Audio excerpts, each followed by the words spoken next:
Not everybody's going to want to take the challenge. Not everybody's going to want to, go from having an opinion to actually doing something, taking action. People are doing different things. And, if you go online, you have all kinds of different expectations. You have all kinds of people commenting and just all kinds of flack. And so it's not for everybody. But for some people, this challenge is going to be totally worth it. Because in the end, there's going to be some cases where you might actually be able to save some businesses through this whole process.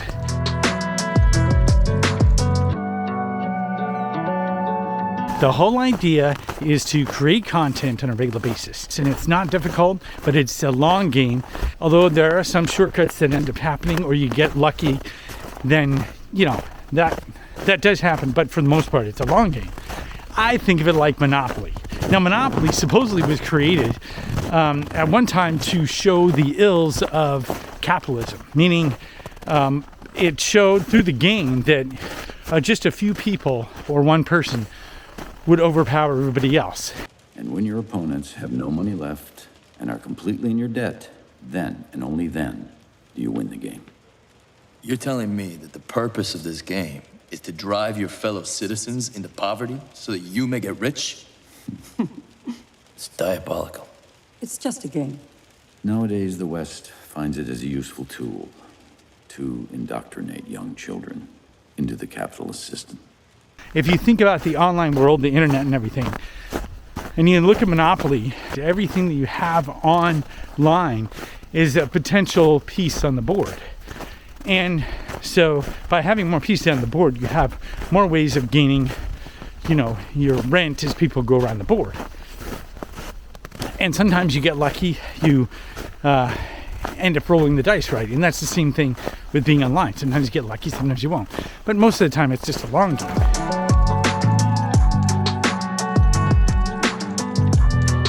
And it's important to have a platform that you can move from one place to another, meaning you aren't relying upon a third party. So that's going to more likely, the easiest thing I found is WordPress. Now, you can go along, create a platform, create content on that platform, and that content is going to be towards a particular audience. Now, what's great is there are all kinds of opportunities, because when you look at the shape of the world, mind, body, spirit, they've all been affected by what you could call the deep state, or however you want to call it.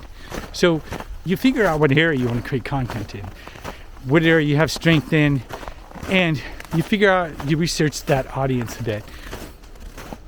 And you're going to create core content on your platform. And this core content is going to have key messages. And these core messages are your mantras. These are the ones you keep coming back to time and time again.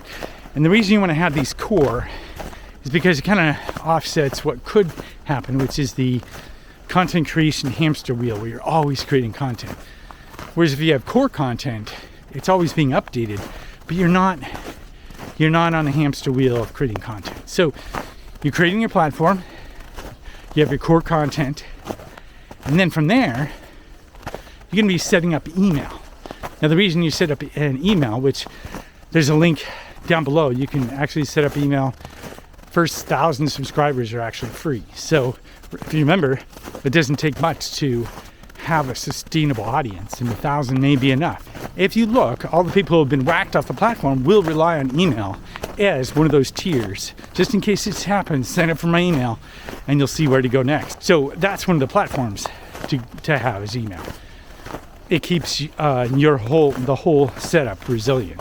You can either join some groups or you can create your own group. However it might be, groups have all kinds of information in there and people you can meet up with, and they're awesome. LinkedIn groups, Facebook groups, or if you don't like those or you get disbanded from those, then there's other platforms you can go to create groups or join and be a part of. But definitely groups are a source of information, both for questions that people have, but also to connect with people and grow your audience. Of course, nothing would be complete without analytics. Analytics are like your eyes and ears. You definitely want to have be able to see what's working and what isn't for your audience. So you have to have some sort of analytics that's going to tell you, how much people read or watch, and or where people drop off, if they drop off, what content is getting the most people, what content is lagging.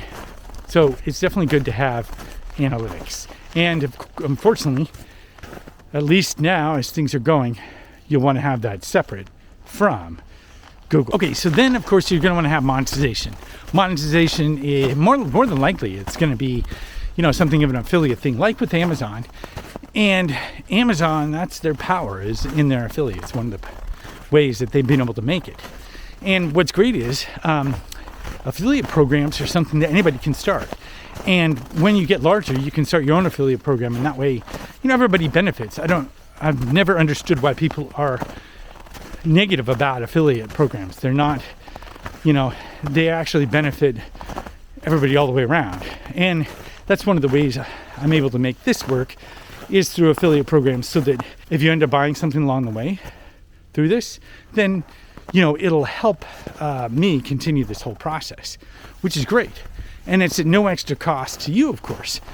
And you can do the same thing. You can actually go and, let's say you have some businesses, people you want to support. You can see if they have an affiliate program, and if they don't, you can ask them if they'll start one. And it's a great way to kind of spread out support, so that you benefit a little bit and they definitely benefit.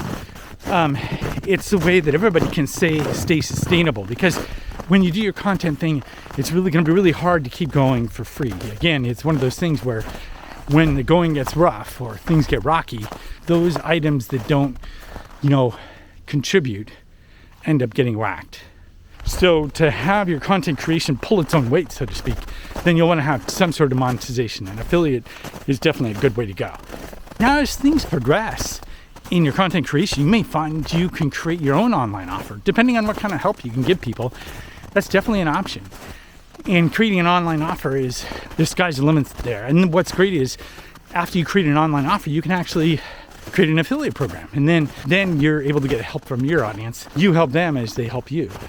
That's another definite step, but it's further down. It's usually further down the line, and depends on your comfort level, your skill set, and so on. The challenge itself is designed to guide you through, but it's up to you in terms of the outcome, your own expertise, situation, talents, and so on.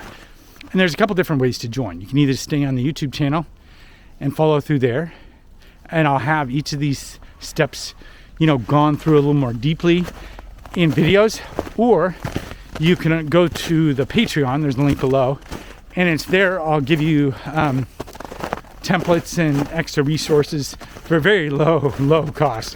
What I'm trying to do is make it so that I can continue to do this, and it supports itself, just like in the challenge, and yet make it really low cost. My plan, of course, and hopefully it all works out, is that this will be at a tipping point, so that enough people join in to make it sustainable. Just like you, I would get into that situation where if this isn't sustainable, I wouldn't be able to continue it. It may get in the way of other things that I'll need to accomplish, but if it's pulling its own, then I can continue. And in that sense, help you build an audience, and then you help other people build an audience, and so on down the line. So eventually we are the media, and it becomes a snowball effect. And there's people doing this. All that I mentioned in this challenge, there's people doing this already. It's just, if you want to take part in it, you can actually help businesses considerably. I mean, do you think that maybe there's a chance that you would, through your audience, be able to save a favorite business? A business that might go under because of different situations, continued lockdowns, different attitudes towards certain people. And you could be, through your influence, the one that helps keep that business alive. So it's really something that not only helps collectively pull attention away from mainstream media, but it also helps us collectively make it and keep our own freedom. Whether or not there's pressure from other organizations or not, it still gives us a bit of independence as we work individually and collectively.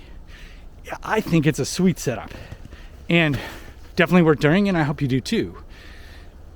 if you do, definitely follow along, or Patreon, and of course via email. So if anything happens on YouTube or Patreon, you can still be in the loop as I switch from one platform to another. So the end, I think we all do our own part in our different ways.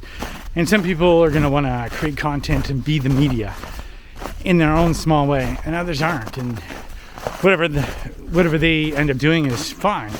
When you do this, not only is it a great discovery process for yourself, there's also a bit of freedom that comes from the whole process. Meaning, if you can make it online in some small way, then there's a chance you can scale that and actually create your own liberation. Meaning, you can be location independent and not be beholden to a particular job.